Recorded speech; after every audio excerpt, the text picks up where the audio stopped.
बुंदेलखंड के ओरछा में बना है राम राजा सरकार का दिव्य दरबार।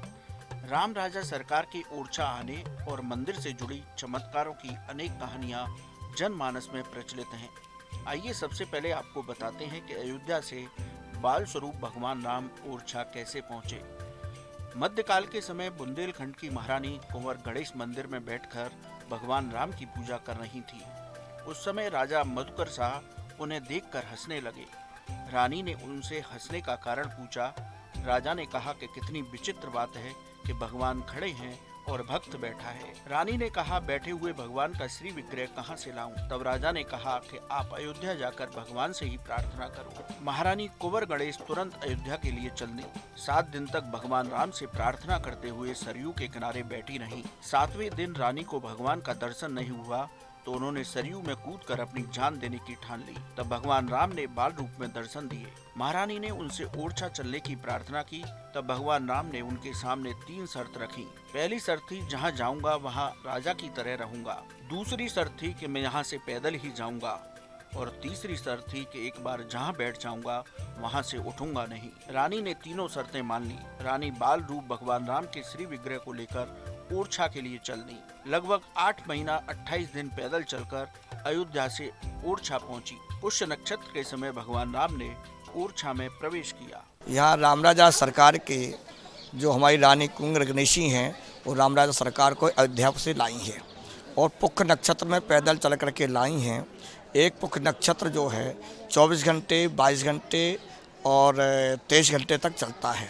तो जब तक पुष्य नक्षत्र चला तब तक हमारी रानी राम जी को लेकर के अयोध्या से आई हैं। उनके मन में संकल्प था तो राम राजा ने ये प्रेरणा दी, तो वही राजा दशरथ, वही कौशल्या हमारे यहाँ ओरछा में राजा मधुकर शाह एवं रानी कुंवर गणेशी बाई के रूप में अवतरित होगी। महारानी के भगवान राम के साथ ओरछा पहुंचने पर राजा मधुकर शाह ने ओरछा में चतुर्भुज मंदिर बनाने का आदेश दिया। तब तक महारानी ने बाल रूप राम जी के श्री विग्रह को रसोई में स्थापित कर दिया।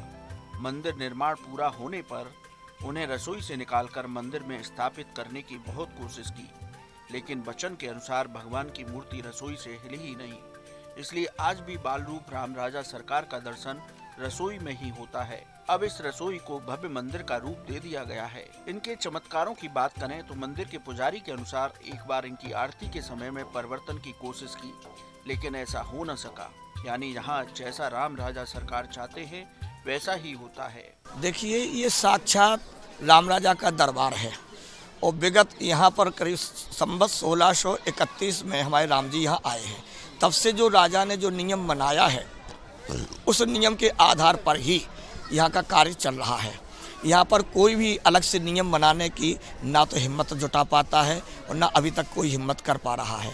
जैसा कि राम जी का एक बार ये योजना बनी थी कि राम जी के प्रातः काल की पूजा में और सायंकाल की पूजा में समय का परिवर्तन किया जाए, परंतु ये राम जी की इच्छा नहीं है तो नहीं हुई, तो ये ऐसा कार्य नहीं हो पाया है। लिहाजा अभी तक जो नियम चला है वो राजा के समय का ही चल रहा है और संभवतः ऐसा ही चलेगा।